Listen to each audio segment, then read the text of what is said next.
നമസ്കാരം. എല്ലാ പ്രേക്ഷകർക്കും അന്യോന്യത്തിലേക്ക് ഒരിക്കൽ കൂടി സ്വാഗതം. നമ്മളോടൊപ്പം ഇപ്പോഴുള്ളത് 35 വർഷത്തെ കോൺഗ്രസ് ബന്ധം ഉപേക്ഷിച്ച് പുറത്തു വന്നിരിക്കുന്ന ശ്രീമതി ഷാഹിദ കമാലാണ്. നമസ്കാരം മാഡം. നമസ്കാരം. ജീവിതത്തിൽ വലിയൊരു തീരുമാനമെടുത്ത് സ്വന്തം പാർട്ടി വിട്ട് പുറത്തു വന്നിരിക്കുന്നു. ഇപ്പോൾ കേരളത്തിൽ അങ്ങോളം ഇങ്ങോളം നടന്ന് പഴയ പാർട്ടിക്കെതിരെ, അതിൻ്റെ നേതാക്കൾക്കെതിരെ, അന്നത്തെ തൻ്റെ എതിരാളികൾക്ക് വേണ്ടി പ്രസംഗിച്ചുകൊണ്ടിരിക്കുന്നു. എന്താണ് മാഡം ഇങ്ങനൊരു തീരുമാനം എടുക്കാൻ? ഒരിക്കലും അങ്ങനെ പറയരുത്. ഞാൻ നേതാക്കൾക്കെതിരെയല്ല പ്രസംഗിക്കുന്നത്, പാർട്ടിക്കെതിരെയും അല്ല പ്രസംഗിക്കുന്നത്. ഞാൻ കോൺഗ്രസ് എന്ന് പറയുന്ന പ്രസ്ഥാനത്തെ അന്നും സ്നേഹിക്കുന്നു, ഇന്നും സ്നേഹിക്കും, നാളെയും സ്നേഹിക്കും. പക്ഷേ അതിൻ്റെ നേതാക്കന്മാരുടെ നിലപാടുകളോട്, അവരുടെ നടപടികളോടുള്ള വിയോജിപ്പ് മാത്രമാണ് ഞാൻ രേഖപ്പെടുത്തുന്നത്. രാഷ്ട്രീയമാണ്, തെരഞ്ഞെടുപ്പാണ്.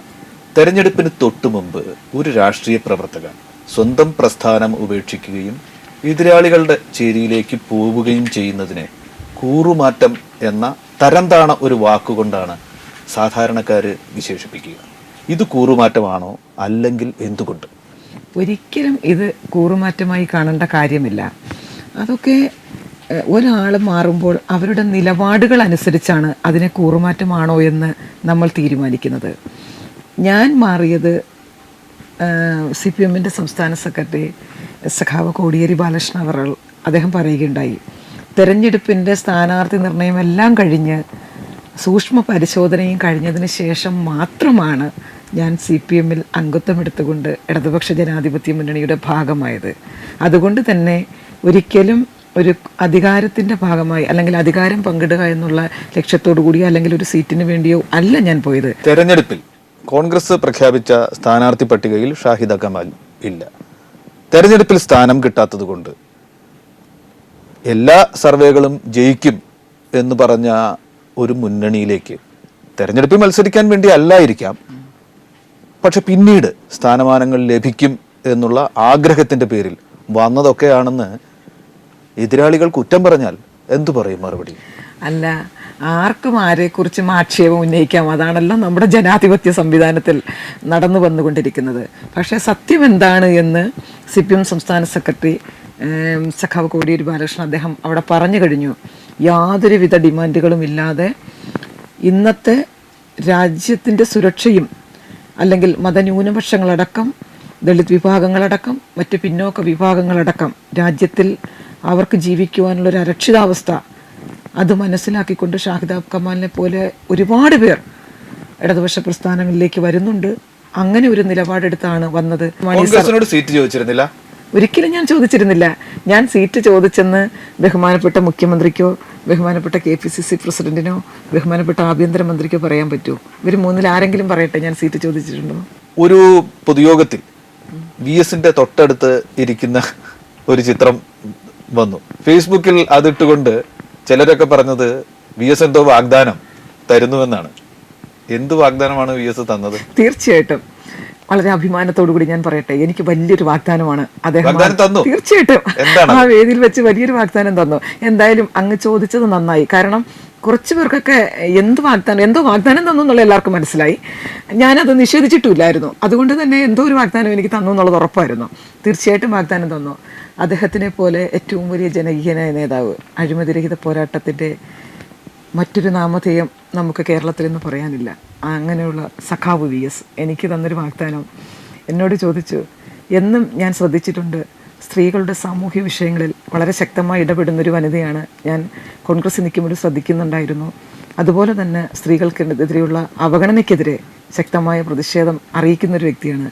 അതുകൊണ്ട് തന്നെ അത്തരം സ്ത്രീപക്ഷത്ത് നിന്നുകൊണ്ട് സ്ത്രീകളുടെ നന്മയ്ക്ക് വേണ്ടി, സ്ത്രീകൾക്ക് വേണ്ടി പോരാടുന്ന, സ്ത്രീകളോടുള്ള അവഗണനയ്ക്കെതിരെ പ്രതിഷേധിച്ച ഒരു സ്ത്രീ എന്ന നിലയിൽ താങ്കൾക്ക് ഞാനൊരു വാഗ്ദാനം നൽകുകയാണ്. ഇടതുപക്ഷ ജനാധിപത്യ മുന്നണി അധികാരത്തിൽ വന്നാൽ സ്ത്രീകൾക്കും കുട്ടികൾക്കും വേണ്ടി ഒരു പ്രത്യേക വകുപ്പ് രൂപീകരിച്ച് അതിനൊരു മന്ത്രിയെ നിശ്ചയിക്കും, അതിനൊരു മന്ത്രിയെ പ്രഖ്യാപിക്കുമെന്ന് പറഞ്ഞപ്പോൾ ഏറ്റവും കൂടുതൽ അഭിമാനിച്ചത് ഞാനാണ്. കോൺഗ്രസിൽ നിന്ന് പുറത്തു വന്നപ്പോൾ വലിയൊരു സംഘർഷം മനസ്സിൽ ഉണ്ടായിട്ടുണ്ടാവില്ലേ ഒരുപാട് കാലത്ത്? അതെങ്ങനെ അതിജീവിച്ചു? സത്യത്തിൽ സംഘർഷമല്ല, മാനസിക വ്യതയാണ് എനിക്കുണ്ടായത്. 35 വർഷക്കാലം 13ാമത്തെ വയസ്സിലാണ് ഞാൻ KSUവിൽ വരുന്നത്. ഞാനൊരു മതന്യൂനപക്ഷത്തിൽപ്പെട്ട ഒരാളാണ്. തികച്ചും ഒരു ഗ്രാമപ്രദേശത്തെ ഒരു യാഥാസ്ഥിതിക മുസ്ലിം കുടുംബത്തിൽ ഒരു കർഷകൻ്റെ മകൾ, അക്ഷരാഭ്യാസമില്ലാത്ത ഒരു ഉമ്മയുടെ മകൾ, അങ്ങനെയുള്ള ഒരു കുടുംബ പശ്ചാത്തലത്തിൽ നിന്ന് സ്ത്രീകളാരും പൊതുരംഗത്തും രാഷ്ട്രീയ രംഗത്തും കടന്നു വരാത്ത കാലഘട്ടം. നമ്മുടെ രാജ്യത്തെ ജനതയെക്കുറിച്ചൊരു പ്രതീക്ഷയുണ്ട്. അതൊക്കെ സാക്ഷാത്കരിക്കുമെന്ന് കരുതി തന്നെയാണ് ഞാൻ കോൺഗ്രസ്സിൽ വന്നത്. അങ്ങ് ഓർക്കുന്നുണ്ടാവും, അങ്ങ് ഒരു വലിയ മാധ്യമപ്രവർത്തകനാണ്.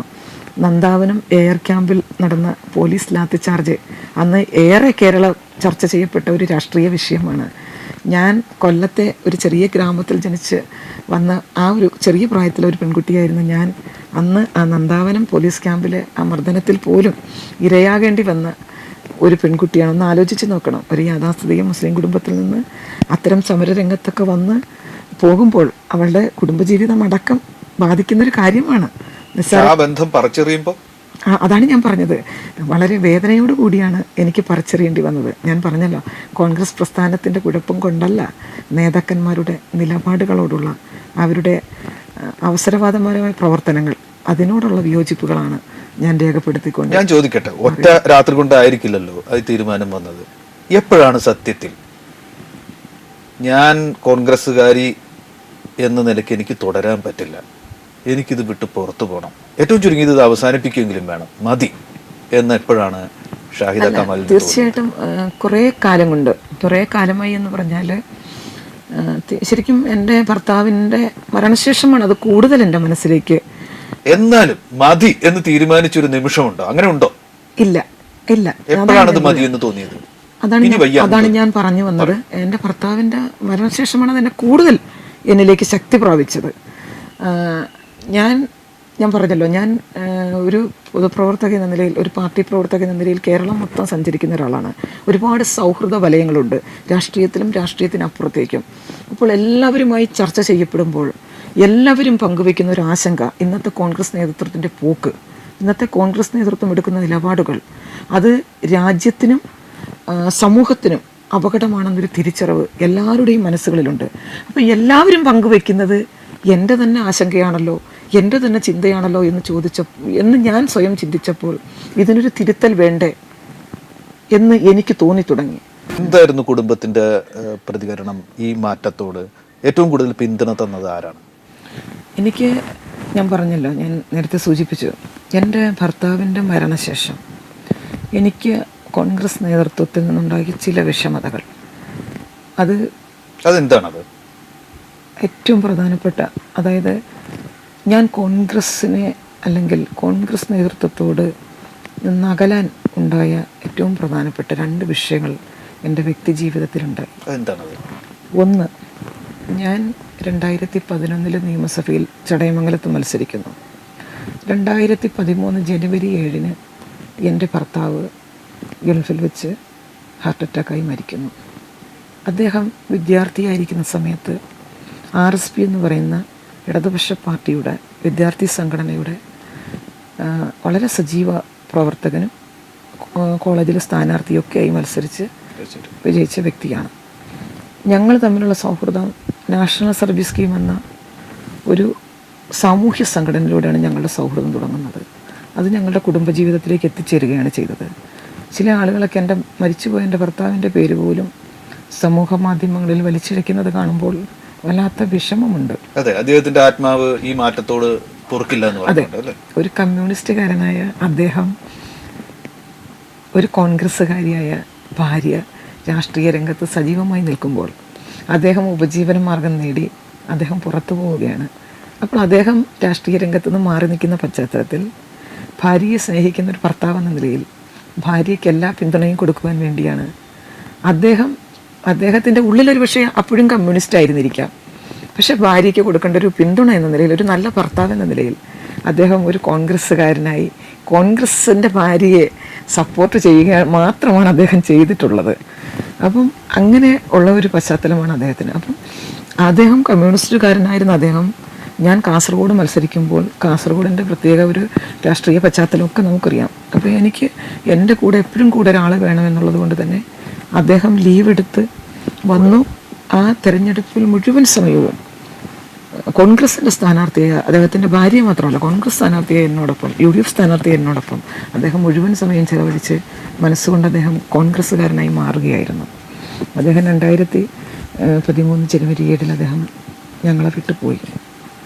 കേരളത്തിൻ്റെ മുഖ്യമന്ത്രി അടക്കം കേരളത്തിലെ എല്ലാ രാഷ്ട്രീയ പാർട്ടി നേതാക്കന്മാർ, സാംസ്കാരിക രംഗത്തുള്ളവർ, സാമൂഹ്യ രംഗത്തുള്ളവർ, എൻ്റെ സൗഹൃദ വലയം, എൻ്റെ നാട്ടുകാർ, ഉദ്യോഗസ്ഥർ, എല്ലാവരും, നമുക്കൊരു ദുഃഖമുണ്ടാകുമ്പോഴാണല്ലോ നമ്മൾ ഓടിയെത്തേണ്ടത്. എല്ലാവരും വന്നു. പക്ഷേ എന്നെ വേദനിപ്പിച്ച വലിയൊരു സങ്കടമുണ്ട്. അന്ന് KPCC പ്രസിഡന്റ്, ഇന്നത്തെ ആഭ്യന്തരമന്ത്രി ബഹുമാന്യനായ ശ്രീ രമേശ് ചെന്നിത്തലയാണ്. ഞാൻ കോൺഗ്രസിൻ്റെ സ്ഥാനാർത്ഥിയായിട്ട് ഇന്ത്യൻ പാർലമെൻറ്റിലും നിയമസഭയിലും മത്സരിച്ച വ്യക്തിയാണ്. ഞാൻ KSUവിലൂടെ, യൂത്ത് കോൺഗ്രസ്സിലൂടെ, മഹിളാ കോൺഗ്രസ്സിലൂടെ AICC മെമ്പറായി നിൽക്കുന്ന വ്യക്തിയാണ്. എൻ്റെ ഭർത്താവ് മരിച്ചിട്ട് ഒരു KPCC അധ്യക്ഷനായ അദ്ദേഹം എൻ്റെ വീട്ടിൽ നിന്ന് വന്നില്ല എന്നുള്ളത് എന്നെ വല്ലാതെ നൊമ്പരപ്പെടുത്തി. അതിനെന്തെങ്കിലും കാരണമുണ്ടോ? അത് മാത്രമല്ല, എന്നെ ഒന്ന് ഫോൺ വിളിച്ചത് പോലുമില്ല. എന്തെങ്കിലും വ്യക്തിപരമായ? ഒരിക്കലുമില്ല, ഒരു വിരോധവുമില്ല. മരണത്തിന് വിരോധമില്ലല്ലോ, പക്ഷെ ഒരു വിരോധവുമില്ല. എന്താണ് അദ്ദേഹം വരാതിരുന്നതെന്ന് ഇന്നും എനിക്കും അറിയത്തില്ല, ആർക്കും അറിയില്ല. അദ്ദേഹം നാട്ടിലുണ്ടായിരുന്നോ? തീർച്ചയായിട്ടും. ഞാൻ പറഞ്ഞല്ലോ, 2013 ജനുവരി 7 തൊട്ട് 20-ാം തീയതി വരെയുള്ള അദ്ദേഹത്തിൻ്റെ പ്രോഗ്രാം പരിശോധിച്ചാൽ അദ്ദേഹം 4 ദിവസം കൊല്ലം ജില്ലയിൽ, കൊല്ലം ടൗണിലുണ്ടായിരുന്നു. എൻ്റെ വീട് കൊല്ലം ടൗണിൽ നിന്ന് 5 കിലോമീറ്റർ മാത്രം ദൂരത്തിലാണ്. മനഃപൂർവ്വം വരാതിരുന്നു എന്നാണ്? എനിക്കറിയില്ല, ഞാനങ്ങനെ പറയില്ല. അത് അദ്ദേഹമാണ് പറയേണ്ടത്, അദ്ദേഹമാണ് പറയേണ്ടത്. എന്നോട് എല്ലാവരും ചോദിച്ചു, ഞാൻ വല്ലാതെ വിഷമിച്ച ദിവസങ്ങളാണ്. എല്ലാവരും ചോദിച്ചപ്പോൾ അദ്ദേഹമാണത് പറയേണ്ടത്. എന്തുകൊണ്ട് വന്നില്ല? ഷാഹിദാക്കം വല്ലായതുകൊണ്ടാണ് വരാതിരുന്നത്. അദ്ദേഹമാണ് മറുപടി പറയേണ്ടത്. ഞാൻ കഴിഞ്ഞ ദിവസങ്ങളിൽ ആലപ്പുഴ വഴി സഞ്ചരിച്ചപ്പോൾ അദ്ദേഹത്തിൻ്റെ ഒരു ഫ്ലക്സ് ബോർഡിൽ ഞാൻ കണ്ടു, എന്നും കൂടെയുണ്ട് എന്നൊരു ക്യാപ്ഷൻ ഞാൻ കണ്ടു. അത് കണ്ടപ്പോൾ എത്ര കടുത്ത ആത്മവഞ്ചനയാണ് അദ്ദേഹം നടത്തുന്നത്. അദ്ദേഹം നയിച്ചൊരു പാർട്ടിക്ക് വേണ്ടി 35 വർഷക്കാലം പ്രവർത്തിച്ച ഒരു സ്ത്രീയുടെ ജീവിതമാണ് വിട പറഞ്ഞപ്പോൾ ഒന്ന് ആശ്വസിപ്പിക്കാൻ ഓടിയെത്തേണ്ടതല്ലേ? എന്നെ ആശ്വസിപ്പിക്കാത്ത അദ്ദേഹത്തിന് എങ്ങനെയാണ് കേരളത്തിലെ മറ്റുള്ളവർക്ക് ഒപ്പം കൂടുന്നത്? എത്ര കടുത്ത ആത്മവഞ്ചനയാണ് ആ പദപ്രയോഗം. എന്നും കൂടെ ഉണ്ടാവും. സഹപ്രവർത്തകരുടെ കൂടെ, ഒരു അണിയുടെ കൂടെ ഇല്ലാത്ത അദ്ദേഹം എങ്ങനെയാണ് ജനങ്ങളുടെ കൂടെ നിൽക്കുന്നത്? എന്നെ ഏറ്റവും കൂടുതൽ വേദനിപ്പിച്ച എൻ്റെ ഏറ്റവും വലിയ സ്വകാര്യ ദുഃഖം ഞാനിന്ന് അങ്ങയുടെ മുമ്പിൽ വെളിപ്പെടുത്തുകയാണ്. 2 അനുഭവങ്ങളുണ്ട് കോൺഗ്രസുമായി അകലാൻ എന്ന് പറഞ്ഞു. രണ്ടാമത്തെ അനുഭവം എന്താണ്? മറ്റൊന്നെന്ന് പറഞ്ഞാൽ, അദ്ദേഹം മരിക്കുമ്പോൾ എൻ്റെ മകന് 16 വയസ്സാണ്, +1 പഠിക്കുന്ന കുട്ടിയാണ്. എല്ലാവരും, മുഖ്യമന്ത്രിയൊക്കെ വന്നു എൻ്റെ മകനെ വിളിച്ചു, ആശ്വസിപ്പിച്ചു, എൻ്റെ കുടുംബത്തെ ആശ്വസിപ്പിച്ചു, എല്ലാം ചെയ്തു. അദ്ദേഹം അറിഞ്ഞ ഉടനെ തന്നെ എത്തി. അതിലൊക്കെ എനിക്ക് അങ്ങ് വളരെ നന്ദിയും കടപ്പാടുമുണ്ട് അദ്ദേഹത്തിനോട് വ്യക്തിപരമായി. അതിനുശേഷം എല്ലാവരും, കാരണം എൻ്റെ ഭർത്താവ് ഒരു മകനാണ്, 3 സഹോദരിമാരാണ്. ഭർത്താവിന് മാതാപിതാക്കളുണ്ട്. മാതാവ് കശുവണ്ടി തൊഴിലാളിയാണ്. ഭർത്താവിൻ്റെ പിതാവ് ഹാർട്ട് പേഷ്യൻ്റാണ്, സർജറി കഴിഞ്ഞിരിക്കുന്ന വ്യക്തിയാണ്. എൻ്റെ ഭർത്താവാണ് അവരെല്ലാം നോക്കിക്കൊണ്ടിരുന്നത്. ഞാൻ പറഞ്ഞു, അദ്ദേഹം ഉപജീവന മാർഗം തേടി അദ്ദേഹം ഗൾഫിൽ പോയിരുന്നു. അദ്ദേഹത്തിന് ഒരു സാമാന്യം കുഴപ്പമില്ലാത്തൊരു ജോലിയുണ്ട്, ഞങ്ങൾക്ക് ജീവിക്കാൻ പോകുന്ന ഒരു വരുമാനവും ഉണ്ടായിരുന്നു. അങ്ങനെ ഞങ്ങൾ കഴിഞ്ഞു പോകുന്ന സമയത്താണ് പെട്ടെന്ന് അത്തരം ഒരു വലിയ ആഘാതം ഞങ്ങളുടെ ജീവിതത്തിൽ സമ്മാനിച്ചുകൊണ്ട്, അല്ലെങ്കിൽ ഞങ്ങൾക്ക് തന്നുകൊണ്ട് അദ്ദേഹം കടന്നുപോയത്. പറക്കം പറ്റാത്തൊരു മകനും അദ്ദേഹത്തിൻ്റെ സുഖമില്ലാത്ത മാതാപിതാക്കളും അവരുടെ സംരക്ഷണം എൻ്റെ കയ്യിലായി. കാരണം അദ്ദേഹം, ഞാൻ പറഞ്ഞല്ലോ, അത്രയും സ്നേഹസമ്പന്നനായ ഒരു ഭർത്താവും പിതാവും മകനുമായിരുന്നു. അതുകൊണ്ട് തന്നെ എന്നിലേക്ക് ആ ഉത്തരവാദിത്വം കടന്നു വരികയുണ്ടായി. അന്ന് ഞാൻ വല്ലാതെ വിഷമിച്ചപ്പോൾ എൻ്റെ വീട്ടുകാരും എൻ്റെ സുഹൃത്തുക്കളും പാർട്ടിക്കാരും പറഞ്ഞു, ഒന്നുകൊണ്ടും വിഷമിക്കേണ്ട. മുഖ്യമന്ത്രി വന്നപ്പോൾ എൻ്റെ നാട്ടുകാർ പറഞ്ഞു, കുടുംബം ഇങ്ങനത്തെ ഒരവസ്ഥയിലാണെന്ന് പറഞ്ഞു. അദ്ദേഹം എല്ലാം തലകുലുക്കി കേട്ടു, സമ്മതിച്ചു, പോയി. അങ്ങനെ ഒരു അവസരം വന്നപ്പോൾ ഞാൻ ബഹുമാനപ്പെട്ട മുഖ്യമന്ത്രിയോട് ഞാൻ നേരിട്ട് വന്നു. അതുവരെയും നേതാക്കന്മാരും എൻ്റെ സഹപ്രവർത്തകരുമാണ് പറഞ്ഞിരുന്നത്. ഞാൻ നേരിട്ട് വന്ന് ആ ഒരു കമ്മീഷനിൽ എനിക്ക് കൂടി എന്നെ കൂടി അംഗമാക്കണം, എനിക്ക് എൻ്റെ കുടുംബത്തെ മുന്നോട്ട് കൊണ്ടുപോകണം.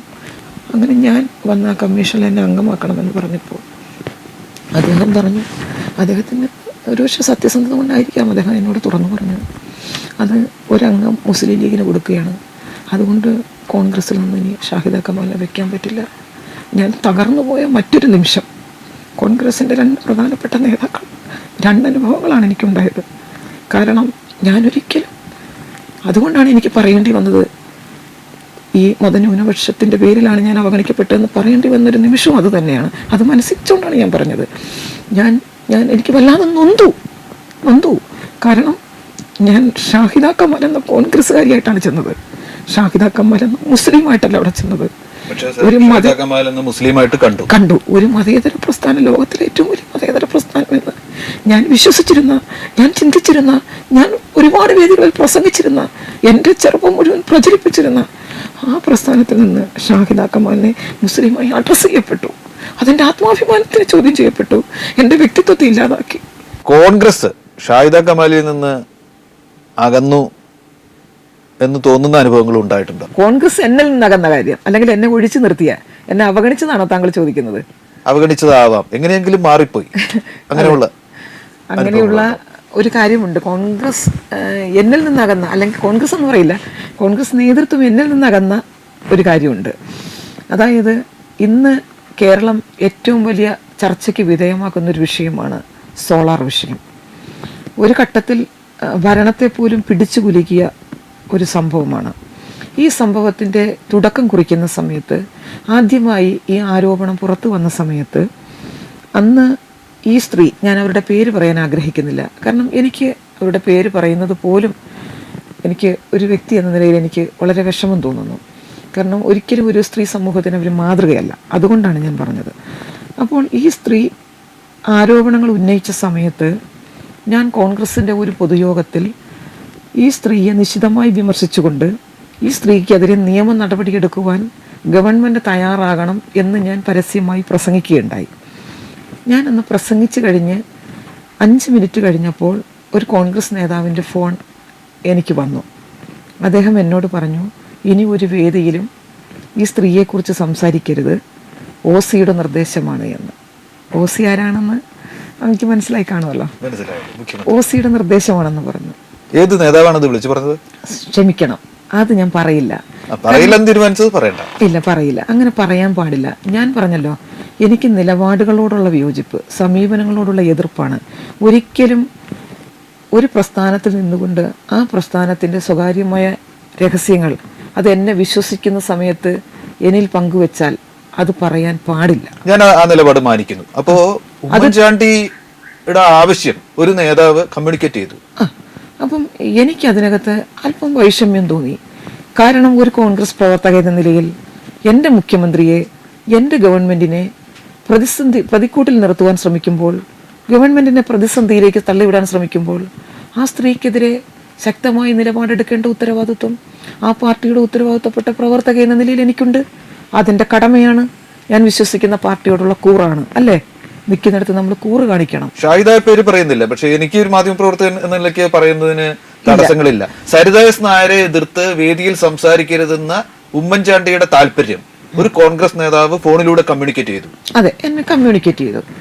അപ്പോൾ ഞാൻ എന്തുകൊണ്ടാണ് അങ്ങനെ പറഞ്ഞതെന്ന് ചോദിച്ചില്ലേ? അതെ, കമ്മ്യൂണിക്കേറ്റ് ചെയ്തു. അപ്പം എനിക്കത് ഞാൻ പറഞ്ഞല്ലോ, വിശ്വസിക്കുന്ന അല്ലെങ്കിൽ നമ്മൾ പ്രവർത്തിക്കുന്ന പ്രസ്ഥാനത്തിനോട് ആ ഗവൺമെൻറ്റിനെ നിലനിർത്തുക എന്നുള്ളൊരു ഉത്തരവാദിത്വം എനിക്കുണ്ട്. എൻ്റെ മുഖ്യമന്ത്രിക്കെതിരെ ഒരു ആക്ഷേപം ഉന്നയിച്ചാൽ അതിനെ എതിർക്കേണ്ട ഉത്തരവാദിത്വം എനിക്കില്ലേ? ഞാൻ നാളെ കമ്മ്യൂണിസ്റ്റ് പ്രസ്ഥാനത്തിൽ നിന്നാലും, ഞാൻ എപ്പോഴും അഴിമതിക്കും അനീതിക്കുമെതിരെ പോരാടുമ്പോഴും സത്യവിരുദ്ധമായ ഒരു കാര്യം കേട്ടാൽ ഞാൻ അതിനെ ചോദ്യം ചെയ്യപ്പെടേണ്ട ഒരാളല്ലേ? ഞാനത് ചോദിച്ചു. എന്തുകൊണ്ടാണെന്ന് ചോദിച്ചപ്പോൾ എന്നോട് പറഞ്ഞു, അത് ഒരുപക്ഷെ മുഖ്യമന്ത്രിയെയും കൊണ്ടേ പോകൂ, UDF ഗവൺമെൻറ്റിനെയും കൊണ്ടേ പോകൂ, അതുകൊണ്ട് ഇനി ആ വിഷയം സംസാരിക്കരുതെന്ന് പറഞ്ഞു.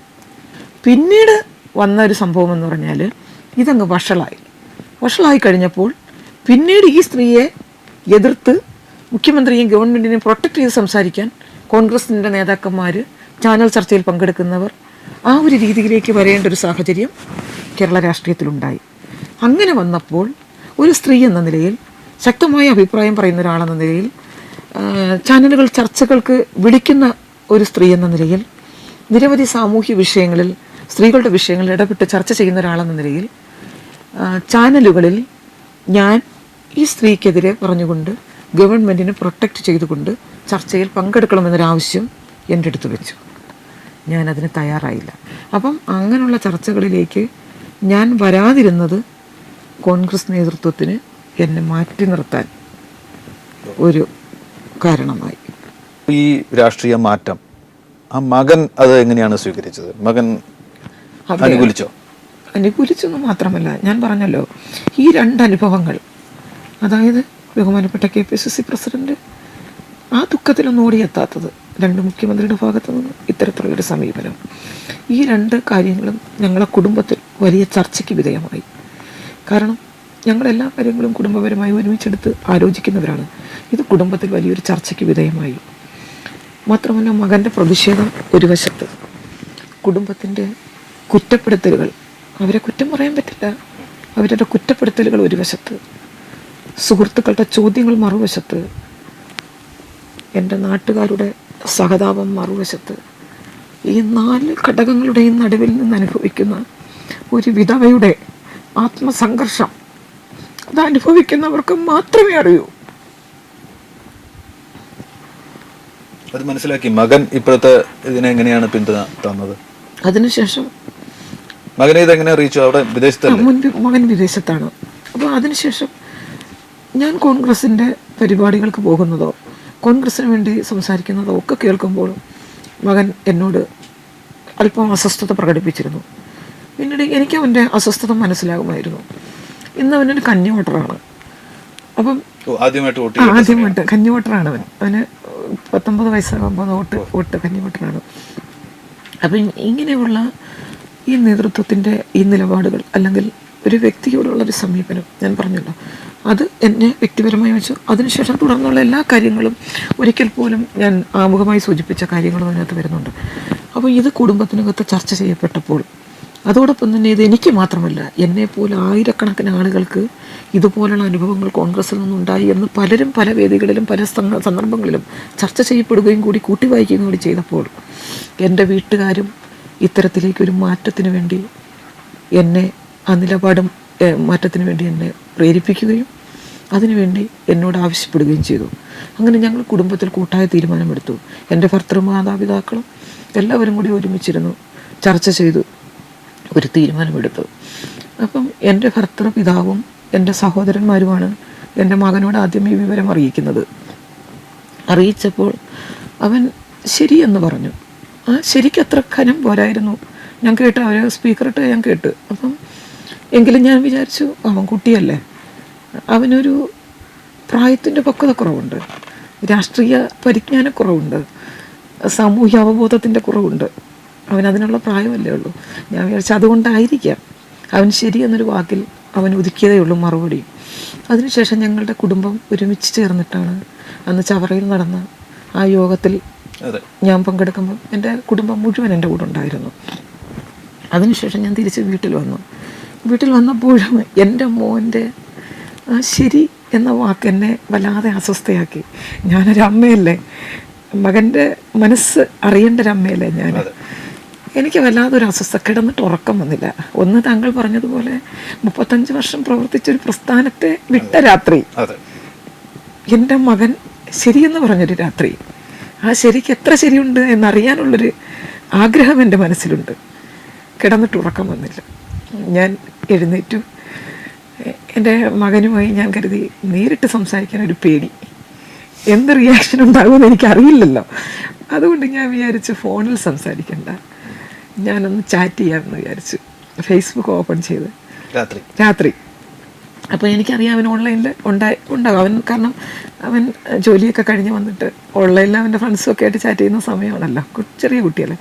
അപ്പോൾ എനിക്ക് അറിയാൻ അവൻ ആ സമയത്ത്, കാരണം നമ്മുടെ സമയവ്യത്യാസം ഉണ്ടല്ലോ, അതുകൊണ്ട് ഞാൻ ഒന്ന് നോക്കിയപ്പോൾ അവൻ ഓൺലൈനിലുണ്ട്, എന്നാൽ ഒന്ന് ചാറ്റ് ചെയ്തേക്കാം, ഒരു ധൈര്യം സംഭരിച്ചു. ഞാൻ ചാറ്റ് ചെയ്യാമെന്ന് വിചാരിച്ചു. ഞാൻ ഫേസ്ബുക്ക് ഓപ്പൺ ചെയ്ത് മെസ്സഞ്ചർ കോളത്തിലേക്ക് ചെന്നപ്പോൾ എൻ്റെ മകൻ എനിക്ക് എഴുതിയിരിക്കുന്നു, ഞാൻ ഉമ്മയെ ഓർത്ത് ഇന്ന് അഭിമാനിക്കുന്നു. നെറുകേടിൻ്റെ പക്ഷത്ത് നിന്ന് നേരിൻ്റെ പക്ഷത്തേക്ക് വന്ന എൻ്റെ ഉമ്മയ്ക്ക് 1000 വിപ്ലവാഭിവാദ്യങ്ങളെന്ന്. ഒരു 18 വയസ്സുകാരൻ്റെ ഹൃദയത്തിലെ ജ്വലിക്കുന്ന പ്രതിഷേധത്തിൻ്റെ അഗ്നിയുടെ വാക്കുകളാണ് ആ വാചകത്തിലൂടെ ഞാൻ വായിച്ചറിഞ്ഞത്. അപ്പോൾ അവൻ്റെ പ്രതിഷേധം ഞാൻ ശരിയായ രീതിയിലേക്ക് എടുത്തു എന്നാണ് അതിൽ നിന്ന് ഞാൻ അർത്ഥമാക്കുന്നത്.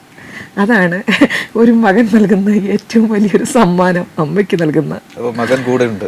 തീർച്ചയായിട്ടും അതാണ് എനിക്ക് തരുന്നൊരു കരുത്ത് എന്ന് മാത്രമല്ല, ഞാൻ കഴിഞ്ഞ ദിവസം ആലപ്പുഴ നടന്നൊരു മീറ്റിങ്ങിൽ ഇത് പറഞ്ഞപ്പോൾ ഒരു 100 ആൺകുട്ടികൾ, എൻ്റെ മകൻ്റെ പ്രായമുള്ള കുട്ടികൾ ഓടി വന്ന് എന്നെ ചേർത്ത് പിടിച്ചിട്ട്, അമ്മേ ഞങ്ങളുണ്ട് അമ്മയ്ക്ക് മക്കളായി, അമ്മയ്ക്ക് ഒരു മകനല്ല, ഞങ്ങൾ 1000 മക്കൾ അമ്മയുടെ ഒപ്പം ഉണ്ട് എന്ന് പറയുമ്പോൾ കിട്ടുന്ന ആ ഒരു സുരക്ഷിതത്വം ഉണ്ടല്ലോ, ആ ഒരു സംരക്ഷണമുണ്ടല്ലോ, ആ ഒരു സ്നേഹമുണ്ടല്ലോ, അത് നമ്മളെ വല്ലാതെ വീർപ്പ് മുട്ടിക്കും.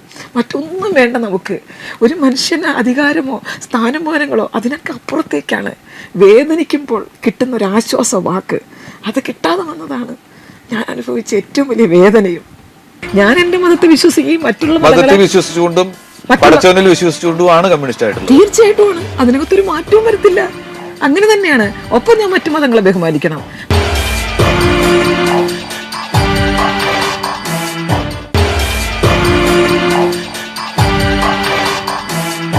അപ്പോ മകൻ കൂടെയുണ്ട്, ഉറ്റ കുടുംബാംഗങ്ങൾ മുഴുവൻ കൂടെയുണ്ട്, ഒരുപാട് സുഹൃത്തുക്കൾ കൂടെയുണ്ട്.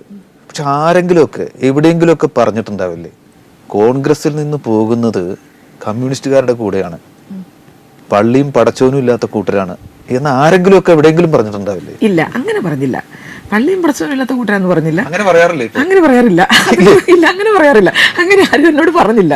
ഞാൻ സത്യസന്ധമായി മാത്രമേ പറയുന്ന ഓരോ കാര്യങ്ങളും ഞാൻ പറയുന്നത് സത്യസന്ധമായിട്ട്. അല്ല, അങ്ങനെയല്ലേ ഒരു ധാരണ, അങ്ങനെയല്ലേ പല മതവിഭാഗങ്ങളും ഇങ്ങനെ പഠിപ്പിക്കുന്നത്. അങ്ങനെ അത് തെറ്റിദ്ധാരണയാണെന്ന് എനിക്ക് മനസ്സിലായി. അതൊരു തെറ്റിദ്ധാരണാജനകമായ പ്രചാരണമാണെന്ന് ഇപ്പൊ എനിക്ക് മനസ്സിലായി. കാരണം എന്നോട് അങ്ങനെ വിശ്വസിക്കുന്ന ആരെങ്കിലും ഒക്കെ ഉണ്ടെങ്കിൽ അവരോട് എന്താ പറയാനുള്ളത്? ഇപ്പോ കോൺഗ്രസിൽ നിന്ന് കമ്മ്യൂണിസത്തിലേക്ക് എത്തി, അങ്ങനെ ആരെങ്കിലും പറയുമെന്ന് എനിക്ക് തോന്നുന്നില്ല. അതൊരു സാമാന്യ ബോധമില്ലാത്ത, യുക്തിക്ക് നിരക്കാത്തൊരു അഭിപ്രായമാണ്. അങ്ങനെ ആരും പറയുമെന്ന് എനിക്ക് തോന്നുന്നില്ല. കാരണം ഇന്ത്യയുടെ മതനിരപേക്ഷത കാത്തു സൂക്ഷിച്ചുകൊണ്ട് എൻ്റെ മതവിശ്വാസങ്ങളനുസരിച്ച്, എൻ്റെ ആചാരങ്ങളനുസരിച്ച് എനിക്ക് ജീവിക്കുവാനും ഒപ്പം മറ്റു മതങ്ങളെ ബഹുമാനിക്കുകയും അംഗീകരിക്കുകയും സ്നേഹിക്കുകയും ചെയ്യുമ്പോഴാണ് യഥാർത്ഥ മതേതരത്വം. അപ്പോഴാണ് ഞാൻ എൻ്റെ മതത്തെ വിശ്വസിക്കുന്നത്. ഞാൻ എൻ്റെ മതത്തെ വിശ്വസിക്കുകയും മറ്റുള്ള മതത്തെ വിശ്വസിച്ചുകൊണ്ടും പടച്ചവനിൽ വിശ്വസിച്ചുകൊണ്ടുമാണ് കമ്മ്യൂണിസ്റ്റ് ആയിട്ടുള്ളത്. തീർച്ചയായിട്ടും ആണ്. അതിനകത്തൊരു മാറ്റവും വരത്തില്ല. അങ്ങനെ തന്നെയാണ്. ഒപ്പം ഞാൻ മറ്റു മതങ്ങളെ ബഹുമാനിക്കണം. മറ്റു മതങ്ങളെ ബഹുമാനിക്കാതെ ഞാൻ എൻ്റെ മതത്തെ മാത്രം സ്നേഹിക്കുന്നു എന്ന് പറയുന്നത് അതൊരിക്കലും ഞാൻ എൻ്റെ മതത്തെ സ്നേഹിക്കലല്ല. എൻ്റെ മതം എന്നെ പഠിപ്പിച്ചത് എന്താണെന്നറിയുമോ? മറ്റുള്ള മതങ്ങളെയും സ്നേഹിക്കാനാണ് പഠിപ്പിച്ചത്. അപ്പം മറ്റുള്ള മതങ്ങളെ സ്നേഹിക്കുകയും അംഗീകരിക്കുകയും ചെയ്യുമ്പോഴേ ഞാൻ എൻ്റെ മതത്തെ സ്നേഹിക്കുന്നുള്ളൂ. അതാണ് എന്നെ പഠിപ്പിച്ചത് എൻ്റെ മതം. അത് തന്നെയാണ് കമ്മ്യൂണിസം പഠിപ്പിക്കുന്നതെന്നാണ് എനിക്ക് തോന്നുന്നത്. എല്ലാ മതങ്ങളെയും ഒരുപോലെ കാണണം എന്നുള്ളതാണ് കമ്മ്യൂണിസത്തിന്റെ ഒരാശയം എന്ന് പറയുന്നത്. എല്ലാ മതങ്ങളും ഒരുപോലെ എന്നൊക്കെ നമ്മൾ പറയുമ്പോഴും അങ്ങനെ അല്ല എന്ന് വിശ്വസിക്കുന്ന ചിലരെങ്കിലും സമൂഹത്തിൽ വലിയ മേൽക്കൈ നേടി വരുന്നുണ്ട് എന്നൊരു വസ്തുത കാണുന്നുണ്ടല്ലോ. ഞാൻ ഉദ്ദേശിക്കുന്നത് BJPക്കൊക്കെ ഇപ്പൊ കിട്ടുന്ന ഒരു ശക്തമായിട്ടുള്ള പ്രചരണത്തിന്റെ പിന്തുണയോടെ അവര് നേടുന്ന ഒരു സാമൂഹ്യ മേൽക്കൈ, ബലാബലത്തിൽ അവർ കുറച്ചുകൂടി വലുതായിരിക്കുന്നു എന്നൊരു തോന്നൽ ഷാഹിദ കമാലിനുണ്ടോ? തീർച്ചയായിട്ടും.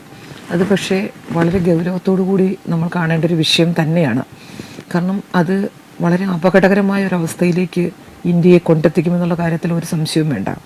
കാരണം ഭാരതത്തിൻ്റെ ഭരണഘടന വിഭാവനം ചെയ്യുന്ന ആ മതേതര ജനാധിപത്യ കാഴ്ചപ്പാടുകളിൽ വിള്ളലുകൾ വന്നാൽ അത് ഒരു മതവിഭാഗത്തിന് മാത്രമല്ല, എല്ലാ മതവിഭാഗങ്ങൾക്കും അത് അപകടമാണ്. അത് പ്രോത്സാഹിപ്പിക്കുന്നവർക്കും വളർത്തുന്നവർക്കും അത് അപകടകരമാണ്. കേരളത്തിൽ BJP വളർച്ചയുടെ പാതയിലാണ് ഇപ്പോൾ. പ്രത്യേകിച്ച് വെള്ളാപ്പള്ളി നടേശനെ പോലെ കുറെ പിന്തുണയുള്ള ഒരു നേതാവിന്റെ, ഒരു പ്രസ്ഥാനത്തിന്റെ ഒക്കെ ബന്ധം അവർക്കുണ്ട്. ഒരു വളർച്ചയുടെ പാതയിലാണ്. തീർച്ചയായിട്ടും അവരുടെ വളർച്ചയ്ക്ക് പ്രധാനപ്പെട്ട ചില കാരണങ്ങളുണ്ട്. ഒന്ന്, ഞാൻ സത്യസന്ധമായി പറയുകയാണ്, അതൊരു ആരോപണമായി താങ്കളോ പൊതുസമൂഹമോ തെറ്റിദ്ധരിക്കരുത്. UDF 5 വർഷക്കാലം ഭരിക്കുമ്പോൾ, അല്ലെങ്കിൽ UDF അധികാരത്തിൽ വരുമ്പോൾ BJPക്ക് വളരുവാനുള്ളൊരു അവസരം അറിയാതെയാണെങ്കിലും സൃഷ്ടിച്ചു കൊടുക്കപ്പെടുന്നുണ്ട്. അതിനുള്ളൊരു അവസരം സൃഷ്ടിച്ചു കൊടുക്കപ്പെടുന്നുണ്ട്. എങ്ങനെ? കാരണം BJPയും ഇടതുപക്ഷ പ്രസ്ഥാനങ്ങളും തമ്മിലാണോ ഏറ്റവും വലിയ ശത്രുത കേരളത്തിലായാലും അല്ലെങ്കിൽ ഇന്ത്യയിലായാലും ഒക്കെ ഉണ്ടാകുന്നത്? മറിച്ച് കോൺഗ്രസ് പ്രസ്ഥാനം എന്നും കോൺഗ്രസിൻ്റെ നേതാക്കന്മാർ, പ്രസ്ഥാനമെന്ന് ഞാൻ പറയില്ല, ഒരിക്കലും പറയില്ല, പ്രസ്ഥാനം ഞാൻ പറഞ്ഞല്ലോ മഹത്തായ ഒരു പ്രസ്ഥാനമാണ്. കോൺഗ്രസിൻ്റെ കാലാകാലങ്ങളിലുള്ള നേതാക്കന്മാർ BJPയോട് കാണിക്കുന്നൊരു മൃദു സമീപനം പലപ്പോഴും എനിക്ക് നേരിട്ട് മനസ്സിലാക്കിയിട്ടുള്ളൊരു സത്യം തന്നെയാണത്. ആ ഒരു മൃദു സമീപനം ഒരുപക്ഷെ താൽക്കാലികമായ ചില നേട്ടങ്ങൾക്കും ചില അഡ്ജസ്റ്റ്മെൻറ്റുകൾക്കും വേണ്ടി ആയിരിക്കാം. പക്ഷേ അങ്ങനെ താൽക്കാലികമായി കൊടുത്തിട്ടുള്ള ആ ഒരു അഡ്ജസ്റ്റ്മെൻറ്റിന് വേണ്ടിയിട്ടുള്ള വിട്ടുവീഴ്ച ചെയ്തു വന്നപ്പോൾ ഒരു മൃദു സമീപനം കാണിച്ചപ്പോൾ ആ മൃദു സമീപനം മുതലെടുത്തുകൊണ്ട് BJP ഇവിടെ വേരുറയ്ക്കുകയാണ് ചെയ്തത്. അതൊരു പ്രധാനപ്പെട്ട പോയിൻ്റാണ്. രണ്ട്, താങ്കൾ സൂചിപ്പിച്ചതുപോലെ BDJS എന്ന് പറയുന്ന ശ്രീ വെള്ളാപ്പള്ളി നടേശൻ്റെ SNDP എന്ന് പറയുന്ന പ്രസ്ഥാനം ഇന്ന് കേരളത്തിൽ NDAയുടെ ഭാഗമാണ്. ഇത് പറയുമ്പോൾ വരാൻ പോകുന്ന വലിയൊരു അപകടം കൂടി താങ്കൾ പൊതുസമൂഹത്തിൻ്റെ മുന്നിൽ കൊണ്ടുവരാൻ ഒരു പൊതുപ്രവർത്തകൻ എന്ന നിലയിൽ എനിക്കും ഒരു മാധ്യമപ്രവർത്തകൻ എന്ന നിലയിൽ അങ്ങേക്കും ആ ഒരു ഉത്തരവാദിത്വമുണ്ട്. ഈ കഴിഞ്ഞ ദിവസം ശ്രീ വെള്ളാപ്പള്ളി നടേശൻ നടത്തിയൊരു പരാമർശമുണ്ട്. ശ്രീ വെള്ളാപ്പള്ളി നടേശൻ ഈഴവ സമുദായത്തിൽപ്പെട്ട ശ്രീനാരായണ ഗുരുദേവൻ, ജാതിയും മതവും ചോദിക്കരുതെന്ന് പറഞ്ഞ ശ്രീനാരായണ ഗുരുദേവൻ്റെ ആ ഒരു സമുദായത്തിൽപ്പെട്ട വ്യക്തിയാണ്. അതേ സമുദായത്തിൽപ്പെട്ട മറ്റൊരു വ്യക്തിയാണ് ഇടുക്കിയിൽ മത്സരിക്കുന്ന ശ്രീ MM മണി എന്ന് പറയുന്ന വ്യക്തി. രണ്ടുപേരും ഒരേ സമുദായത്തിൽ ജനിച്ച് വളർന്ന വ്യക്തികളായിട്ട് പോലും ശ്രീ MM മണിയെക്കുറിച്ച് കറുത്ത് കരിക്കട്ട പോലെ കുരങ്ങിനെ പോലെ ഇരിക്കുന്നു, കരിങ്കുരങ്ങിനെ പോലെ ഇരിക്കുന്നു, ഇവരെ ആട്ടിപ്പായിക്കണം എന്ന് പറയുമ്പോൾ എവിടെ നിന്നാണ് ആട്ടിപ്പായിക്കേണ്ടത്? കേരളത്തിൽ നിന്നോ ഇന്ത്യയിൽ നിന്നോ ആട്ടിപ്പായിക്കേണ്ടത്? വളരെ ഗൗരവത്തോടു കൂടി നമ്മൾ ആലോചിക്കണം. ജാതിയുടെ പേരിൽ അല്ലെങ്കിൽ മതന്യൂനപക്ഷങ്ങൾ വടക്കേ ഇന്ത്യൻ സംസ്ഥാനങ്ങളിൽ ഒതുക്കപ്പെട്ടുകൊണ്ടിരിക്കുന്നു. ദളിത് വിഭാഗങ്ങൾ പ്രണയവിവാഹം നടത്തിയാൽ ദുരഭിമാനത്തിൻ്റെ പേരിൽ കൊല ചെയ്യപ്പെട്ടുകൊണ്ടിരിക്കുന്നു. കനയ്യെപ്പോലുള്ള വിദ്യാർത്ഥികൾക്ക് അഭിപ്രായം പറയാൻ പറ്റുന്നില്ല, രേഖിത്വം മൂലയ്ക്ക് അഭിപ്രായം പറയാൻ പറ്റുന്നില്ല. അങ്ങനെ ദളിത് വിഭാഗം അവരുടെ അഭിപ്രായം പറയാൻ പോലും സ്വാതന്ത്ര്യമില്ലാത്ത അവസ്ഥയിലേക്ക് എത്തിയിരിക്കുന്നു. ക്രൈസ്തവ സമുദായത്തിൻ്റെ ആരാധനാലയങ്ങൾ അടിച്ചു തകർക്കപ്പെട്ടുകൊണ്ടിരിക്കുന്നു. അതെല്ലാം ഒരുപക്ഷെ ആ ഒരു സവർണ ഹിന്ദുത്വത്തിൻ്റെ എതിർ നിൽക്കുന്നു എന്ന് പറയാം. പക്ഷേ ഒരു സവർണ ഹിന്ദു അല്ലെങ്കിൽ ഒരു മേലാളന്മാരായി നിൽക്കുന്ന ആളുകൾ പോലും നാളെ ഞാൻ ചോദിക്കട്ടെ, ഒരു നായർ സമുദായത്തിൽപ്പെട്ട ഒരു ബ്രാഹ്മണ സമുദായത്തിൽപ്പെട്ട ഒരമ്മ പ്രസവിക്കുന്ന കുട്ടിക്ക് തൊലി നിറം കറുത്തുപോയാൽ അവർക്ക് ഇന്ത്യയിൽ ജീവിക്കാനുള്ള അവകാശമില്ലേ? തൊലിയുടെ നിറം പോലും ചർച്ച ചെയ്യപ്പെടുന്ന ഈ ഇന്ത്യയിൽ എങ്ങനെയാണ് നമുക്ക് ജീവിക്കാൻ സാധിക്കുക? അതുകൊണ്ട് ഇത്തരത്തിൽ ചിന്തിക്കുന്ന ആളുകളൊക്കെ രാജ്യത്തിന് അപകടം തന്നെയാണ്. കോൺഗ്രസ് വിട്ടതിന് ശേഷം ഇപ്പോൾ CPIM-ന് വേണ്ടി LDF-ന് വേണ്ടി പ്രചാരണ യോഗങ്ങളിൽ പങ്കെടുത്തുകൊണ്ടിരിക്കുകയാണ്. വേറെ ഒരു സദസ്സിനെ വേറൊരു വേദിയിൽ നിന്ന് അഭിസംബോധന ചെയ്തുകൊണ്ടുള്ളൊരു യാത്ര. തീർച്ചയായിട്ടും ഈ യാത്രയുടെ അനുഭവം ഒന്ന് ചുരുക്കി പറയുകയാണെങ്കിൽ എങ്ങനെ പറയും? തീർച്ചയായിട്ടും വളരെ തിരക്ക് പിടിച്ച് ഉള്ളൊരു യാത്രയാണ്. ഓരോ ദിവസവും 8-9 പൊതുയോഗങ്ങളാണ് ഞാൻ പങ്കെടുത്തുകൊണ്ടിരിക്കുന്നത്. അതെ, അത് ഏറ്റവും സന്തോഷം തരുന്നത് എനിക്ക് വേണ്ടി മാത്രമാണ് ഈ വേദികൾ ഒരുക്കുന്നതെന്ന് പറയുമ്പോൾ തീർച്ചയായിട്ടും അത് അല്ലല്ല, ഒരിക്കലും അങ്ങനെ തെറ്റിദ്ധരിക്കരുത്. അത് തെറ്റായൊരു സന്ദേശമാണ് കൊടുക്കുന്നത്. അതുകൊണ്ടല്ല, എനിക്ക് ഈ സമൂഹത്തോട് പറയുവാൻ എൻ്റെ മനസ്സിലുള്ള കുറേ സന്ദേശങ്ങൾ ഉണ്ട്. ആ സന്ദേശം ഒരു വേദി ഒരുക്കുകയാണ്. അതെന്ന് വെച്ചാൽ ഒരിക്കലും ഒരു രാഷ്ട്രീയ തെരഞ്ഞെടുപ്പിന് വേണ്ടിയുള്ള താൽക്കാലിക നേട്ടത്തിന് വേണ്ടി ഉപയോഗിക്കുന്നതല്ല. ഞാനിപ്പോൾ തൊട്ട് മുമ്പ് പറഞ്ഞ കാര്യങ്ങളാണ് ഞാൻ മീറ്റിങ്ങുകളിൽ പങ്കെടുക്കുന്നത്. എങ്ങനെയാണ് ആളുകളുടെ പ്രതികരണം? വളരെ നല്ല റെസ്പോൺസാണ്. ഞാൻ പറഞ്ഞല്ലോ, ആലപ്പുഴയിൽ നടന്ന മീറ്റിംഗിൽ കുട്ടികൾ വളരെ ആവേശത്തോടു കൂടി സ്വീകരിച്ചു. ഇന്നലെ ഞാൻ ശ്രീ G. സുധാകരൻ സാറിൻ്റെ മണ്ഡലത്തിൽ ഒരു മീറ്റിങ്ങിൽ പങ്കെടുത്തു കഴിഞ്ഞപ്പോൾ അവിടുത്തെ വനിതാ സഖാക്കളെല്ലാം കൂടി എനിക്ക് പെട്ടെന്ന് തന്നെ, ഞാൻ 1 മണിക്കൂർ പ്രസംഗിച്ചു. ആ 1 മണിക്കൂറിനുള്ളിൽ തന്നെ അവർ പോയിട്ട് എനിക്ക് ഒരു സാരി, ഒരു എന്താ പറയുക, ഒരു സെറ്റ് സാരി, മലയാളി സ്ത്രീകളുടെ ഒരു നൊസ്റ്റാൾജിയാണല്ലോ സെറ്റ് സാരി. ആ സെറ്റ് സാരി വാങ്ങിക്കൊണ്ടുവന്ന് അവർ സ്റ്റേജിൽ കടന്നു വന്ന് എനിക്ക് ആ സാരി എനിക്ക് പൊന്നാടയായി തന്നിട്ട് പറഞ്ഞു, ഞങ്ങൾ വനിതാ സഖാക്കളുടെ, ഞങ്ങളുടെ മനസ്സിൻ്റെ സ്നേഹത്തിൻ്റെ പിന്തുണയുടെ ഞങ്ങൾ കൂടെയുണ്ട് എന്നറിയിക്കുന്ന ആ ഒരു ചെറിയ സമ്മാനമായിട്ട് ഇത് സ്വീകരിക്കണമെന്ന് പറഞ്ഞപ്പോൾ അതൊക്കെ എനിക്ക് വല്ലാത്തൊരു ആത്മസംതൃപ്തി ചെന്നു. കാരണം ഞാൻ പറഞ്ഞല്ലോ, ഒരു മനുഷ്യൻ എപ്പോഴും വേദനിക്കുമ്പോൾ ആശ്വസിപ്പിക്കുന്നവരാണ് നല്ല സുഹൃത്തുക്കൾ, നല്ല പ്രസ്ഥാനം. ഞാനത് നന്നായി ഇപ്പോൾ തിരിച്ചറിയുന്നുണ്ട്. എൻ്റെ വീട്ടുകാരും എൻ്റെ ഇളയ സഹോദരനൊക്കെ ഇന്നലെ വിളിച്ചിട്ട് പറഞ്ഞു, ഇന്നലെ വരെ കിട്ടിയ ഒരു ജനകീയ അംഗീകാരത്തിനേക്കാൾ വലിയൊരു ജനകീയ അംഗീകാരം നിനക്ക് കിട്ടുന്നുണ്ടെന്ന് നാട്ടിലെ വർത്തമാനത്തിൽ നിന്ന് മനസ്സിലാക്കുന്നുണ്ട്.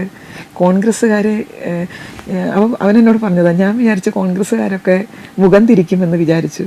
പക്ഷേ കോൺഗ്രസ്സുകാർ മുഖം തിരിച്ചില്ല എന്ന് മാത്രമല്ല, പഴയതിനേക്കാൾ സ്നേഹം അവർ കാണിച്ചിട്ട് പറഞ്ഞു, നല്ല നിലപാടാണ് എടുത്തത്. കാരണം കോൺഗ്രസ് നേതൃത്വത്തിൻ്റെ നിലപാടുകളോടും ഇന്നത്തെ സമീപനങ്ങളോടും സാമൂഹ്യ പ്രശ്നങ്ങളിലുള്ള അവരുടെ ഇടപെടലിലുള്ള പരാജയങ്ങളിലുമാണ് ആ ഒരു തീരുമാനം എടുത്തുകൊണ്ട് അത് സമൂഹത്തിലെത്തിക്കാൻ പെങ്ങളെടുത്തിരിക്കുന്ന ആ തീരുമാനം നല്ലതാണ്. മനസ്സുകൊണ്ടാണെങ്കിലും ഞങ്ങളതിനെ പിന്തുണയ്ക്കുന്നു എന്ന് കോൺഗ്രസ്സുകാർ പറഞ്ഞു. ഒരുപാട് കോൺഗ്രസ് നേതാക്കന്മാർ എന്നെ വിളിച്ചവർ എന്നെ ആരും കുറ്റപ്പെടുത്തിയില്ല. അവരൊക്കെ പറഞ്ഞു നീതി കിട്ടിയില്ല എന്നറിയാം, മാത്രമല്ല നിലപാടുകൾ എടുത്തത് ശരിയാണെന്നറിയാം. എങ്കിലും ഒറ്റ സങ്കടമേ ഉള്ളൂ, ഷാഹിദ കമാൽ എന്ന ഒരു നേതാവിനെ കോൺഗ്രസ്സിന് നഷ്ടപ്പെട്ടല്ലോ എന്നൊരു സങ്കടമുണ്ട്. അതൊരു ചെറിയ ക്ഷീണം കോൺഗ്രസ്സിന് വന്നിട്ടുണ്ടെന്നൊക്കെ പറഞ്ഞപ്പോൾ ഞാൻ പറഞ്ഞു, എവിടെ ആയാലും ഞാൻ പ്ലാറ്റ്ഫോം മാത്രമേ മാറിയിട്ടുള്ളൂ, എൻ്റെ മനസ്സിനൊരു മാറ്റവും വന്നിട്ടില്ല. എല്ലാ രാഷ്ട്രീയ പാർട്ടികളും മനുഷ്യനെ സ്നേഹിക്കാൻ, മനുഷ്യൻ്റെ നന്മയ്ക്കായി, സാമൂഹ്യ നന്മയ്ക്കായിട്ടാണ് പ്രവർത്തിക്കേണ്ടത്. അതുകൊണ്ട് പ്ലാറ്റ്ഫോം മാറിയെങ്കിലും നമ്മുടെ ഒരു മനസ്സിൻ്റെ നന്മയ്ക്കൊന്നും ഒരു മാറ്റം ഉണ്ടാവില്ല, തുടർന്ന് നമ്മൾ അങ്ങനെ തന്നെ ആയിരിക്കും പോകുന്നതെന്ന് പറഞ്ഞു. പ്രത്യേകിച്ച് എൻ്റെ പ്രദേശത്തുള്ള കോൺഗ്രസ്സുകാർ. ഞാനവിടെ ഒരു സാധാരണക്കാരി ആയിട്ടാണ് പ്രവർത്തിക്കുന്നത്. അവിടെ കോൺഗ്രസ്സുകാർ എല്ലാവരും എന്ത് കാര്യം ഇവിടെ നമുക്കറിയാം, ഒരു പരിധി കഴിഞ്ഞാൽ ഈ കോൺഗ്രസിൻ്റെ നേതാക്കന്മാർ പിന്നെ പോലീസ് സ്റ്റേഷൻ, ആശുപത്രി കാര്യങ്ങളൊന്നും പങ്കെടുക്കില്ല. പക്ഷേ ഞാൻ അങ്ങനെയല്ല. എൻ്റെ പ്രദേശത്തുള്ള നാട്ടുകാർക്ക് അല്ലെങ്കിൽ കോൺഗ്രസ് പ്രവർത്തകർക്ക് ഒരു ആവശ്യം വന്നാൽ അവരുടെ പോലീസ് സ്റ്റേഷനിൽ പോകും, അവരുടെ ഞാൻ ആശുപത്രിയിൽ പോകും, ഒരു അപകടം വന്ന് മരിച്ചാൽ പോസ്റ്റ്മോർട്ടം ചെയ്യുന്നതിന് വേണ്ടി ഞാൻ അവരെയും കൊണ്ട് പോകും, ഒക്കെ ചെയ്യുന്ന ഒരാളാണ്. അപ്പോൾ എന്നെ കളിയാക്കി അവിടുത്തെ കമ്മ്യൂണിസ്റ്റുകാർ പറയുമായിരുന്നു, പുറമേ കോൺഗ്രസ്സും അകമേ കമ്മ്യൂണിസ്റ്റും ഒന്നും എന്നെ കളിയാക്കുമായിരുന്നു. ഇപ്പം ശരിക്കും ഇപ്പം എന്നോട് അവർ പറഞ്ഞു, ഇപ്പോഴാണ് പുറമേ അകമേ കമ്മ്യൂണിസ്റ്റ് ആയത്. ഞാൻ പറഞ്ഞു അങ്ങനെയല്ല. പക്ഷേ ഇപ്പം ഞാൻ തിരിച്ച് CPM എൻ്റെ പ്രദേശത്തുള്ള ആരും അറിഞ്ഞിരുന്നില്ല. തിരിച്ച് CPM ചേർന്നിട്ട് ഞാൻ ഒരു ചെറിയൊരു ആശങ്കയോടുകൂടിയാണ് ഞാൻ നാട്ടിലേക്ക് ചെന്നത്. എങ്ങനെയായിരിക്കും ഇന്നലെ വരെ എൻ്റെ കൂടെ പ്രവർത്തിച്ച കോൺഗ്രസ്സുകാരുടെ ഒരു സമീപനം, ഒരു ചെറിയൊരു ആശങ്കയും ഒരു പേടിയൊക്കെ ഉള്ളിലുണ്ടായിരുന്നു. പക്ഷെ ഞാൻ ചെന്നപ്പോൾ അവരൊക്കെ ഒരു മരണ വീട്ടിൽ വരുന്നത് പോലെ എൻ്റെ അടുത്ത് വന്നു. ഞാൻ ചോദിച്ചു, എന്താ വിഷമം? അല്ല, ഞങ്ങളെ വിട്ടുപോയതിലൊരു വിഷമമുണ്ട്, പാർട്ടി വിട്ടാലും ഞങ്ങളും കൂടെയുണ്ട്, ഞങ്ങളുടെയും കൂടെ ഉണ്ടാകണം എന്ന് പറഞ്ഞു. അത് എനിക്ക് പിന്നെയും ഒരു കരുത്ത് തന്നു. ഒരു തുടർഭരണത്തിന് വേണ്ടി വാദിക്കുന്ന ഒരു ഗവൺമെൻറ് ഒരിക്കലും ചെയ്യാൻ പാടില്ലാത്ത ചില കാര്യങ്ങളാണ് UDF ഗവൺമെൻറ്റിൻ്റെ അവസാന കാലഘട്ടത്തിൽ എടുത്തിരിക്കുന്ന തീരുമാനങ്ങൾ, അല്ലേ?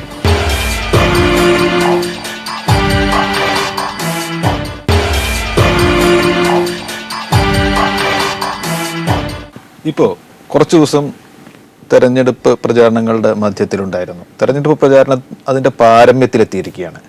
ഏറ്റവും വലിയ ചർച്ചാ വിഷയം ഞങ്ങളുടെയൊക്കെ ഒരു നോട്ടത്തിൽ, മാധ്യമപ്രവർത്തകരുടെയൊക്കെ നോട്ടത്തിൽ അഴിമതിയാണ് എന്ന് വന്നിരിക്കുന്നു.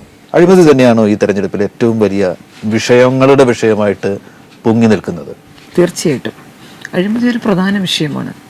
കാരണം ജനങ്ങളുടെ സ്വത്താണ് ഈ നാടിൻ്റെ സ്വത്ത്. ഇപ്പം ഏറ്റവും അവസാനമായി എനിക്ക് ഏറ്റവും ഒരു രസകരമായി തോന്നുന്നൊരു കാര്യം, ഒരു തുടർഭരണം ആഗ്രഹിക്കുന്ന, ഒരു തുടർഭരണത്തിന് വേണ്ടി വാദിക്കുന്ന ഒരു ഗവൺമെൻറ് ഒരിക്കലും ചെയ്യാൻ പാടില്ലാത്ത ചില കാര്യങ്ങളാണ് UDF ഗവൺമെൻറ്റിൻ്റെ അവസാന കാലഘട്ടത്തിൽ എടുത്തിരിക്കുന്ന തീരുമാനങ്ങൾ, അല്ലേ? ഭൂമി വിൽപ്പനയൊക്കെയാണ്. അതെ, ഭൂമി വിൽപ്പന, മെത്രാങ്കായല നികത്തിൽ, ഏറ്റവും അവസാനമായി മദ്യം വിരോധിക്കുമെന്ന് അവകാശപ്പെടുന്ന UDF 5 ബാറുകൾ. അപ്പം പൈസ ഉള്ളവർ കുടിച്ചോട്ടെ, അല്ലേ? അപ്പം 5 ബാറുകൾ ഞാൻ നോക്കിയിട്ട് ഒറ്റ വ്യത്യാസമേ ഉള്ളൂ. ഇവിടെ മദ്യം ഒന്നും നിരോധിച്ചിട്ടില്ല. ഇരിക്കുന്ന സ്ഥലങ്ങൾക്ക് ചില നിരോധനങ്ങൾ ഏർപ്പെടുത്തിയിട്ടുണ്ട്. സാധാരണക്കാരൻ പോയിരിക്കുന്ന ബെഞ്ച് മാറ്റിയിട്ടുണ്ട്. വലിയവനിരിക്കുന്ന ഇതുപോലുള്ള കുഷിൻ അവിടെ തന്നെ കിടപ്പുണ്ട്. അപ്പോൾ ഇരിക്കുന്ന സ്ഥലത്തിന് മാത്രമേ UDF ഗവൺമെൻറ്റിൻ്റെ മദ്യനയത്തിന് മാറ്റം വന്നിട്ടുള്ളൂ, അല്ലാതെ വന്നിട്ടില്ല. അപ്പം എടുത്തിട്ടുള്ള ഓരോ തീരുമാനങ്ങളും നമ്മൾ വളരെ ഒരു രാഷ്ട്രീയ ബോധത്തോടെ അല്ലെങ്കിൽ നമ്മളത് പരിശോധിച്ചാൽ നമുക്ക് മനസ്സിലാവുന്നത്, ഒരിക്കലും ഈ ഗവൺമെൻറ് തിരിച്ചു വരില്ല എന്ന് UDF നേതാക്കന്മാർക്ക് ഉറപ്പുണ്ട്. അങ്ങനെ ഉറപ്പ് ഇല്ല, അങ്ങനെ തിരിച്ചു വരുമെന്ന് വിശ്വാസം ഉണ്ടായിരുന്നെങ്കിൽ ഈ അവസാന നിമിഷം ഇത്തരം തീരുമാനമെടുക്കുമോ? ഏറ്റവും ജനോപകാരമായ തീരുമാനങ്ങൾ, ഏറ്റവും ജനങ്ങൾ അംഗീകരിക്കുന്ന തീരുമാനങ്ങൾ ഒക്കെയല്ലേ എടുക്കുന്നത്. ഏറ്റവും എന്നെ ആശങ്കപ്പെടുത്തുന്ന മറ്റൊരു വസ്തുത, ഇന്ന് നമ്മുടെ കേരളത്തിൽ വർദ്ധിച്ചു വരുന്ന സ്ത്രീ പീഡനങ്ങൾ വളരെ ആശങ്കയോടുകൂടിയാണ് ഞാൻ കാണുന്നത്. ഇന്ന് ഞാൻ പത്രം വായിച്ചപ്പോൾ, ഞാനിന്ന് കൊല്ലത്തുനിന്ന് തിരുവനന്തപുരത്തേക്ക് വരുന്നത് കഴക്കൂട്ടം വഴിയാണ്. കഴക്കൂട്ടത്ത് പഞ്ചായത്ത് ഡെപ്യൂട്ടി ഡയറക്ടറുടെ മകൾക്ക് പോലും സുരക്ഷിതത്വമില്ല. ജിഷ എന്ന് പറയുന്ന ഒരു ദളിത് പെൺകുട്ടി ഇരുട്ടിൻ്റെ മറവിലല്ല, ഈ വെള്ളി വെളിച്ചത്തിൽ സ്വന്തം ഭവനത്തിൽ വെച്ചാണ് ഒരു ദാരുണമായ അന്ത്യം കുറിക്കേണ്ടി വന്നത്. വളരെ അപകടകരമാണിത്. ഞാൻ അതുകൊണ്ടാണ് കഴിഞ്ഞ ഗവൺമെൻറ് വന്നപ്പോൾ സ്ത്രീകൾക്കും കുട്ടികൾക്കും വേണ്ടി ഒരു വകുപ്പ് രൂപീകരിക്കണം എന്ന് ഞാൻ അന്ന് എഴുതി കൊടുത്തതാണ്. അത് നടന്നില്ല. എന്തായാലും LDF ഗവൺമെൻറ് വരുമ്പോൾ അത്തരം ഒരു സന്തോഷകരമായ ഒരു വാർത്ത ഉണ്ടാകും എന്ന് ഞാൻ പ്രതീക്ഷിക്കുകയാണ്. ഒരുപക്ഷെ ഞാൻ നടത്തുന്ന, അങ്ങ് ചോദിച്ചല്ലോ സ്റ്റേജിൽ നിന്ന് സ്റ്റേജിലേക്കുള്ള പ്രയാണമല്ലേ എന്ന്, ഞാൻ ഈ സ്റ്റേജിൽ നിന്ന് സ്റ്റേജിലേക്കുള്ള എൻ്റെ പ്രയാണത്തിൽ എനിക്ക് കിട്ടാൻ പോകുന്ന, അല്ലെങ്കിൽ എൻ്റെ അധ്വാനത്തിന് കിട്ടുന്ന ഒരു വലിയ റിസൾട്ട് അത് തന്നെയാണ് എനിക്ക് കിട്ടുന്നത്. വളരെയധികം സന്തോഷം. Thank you so much.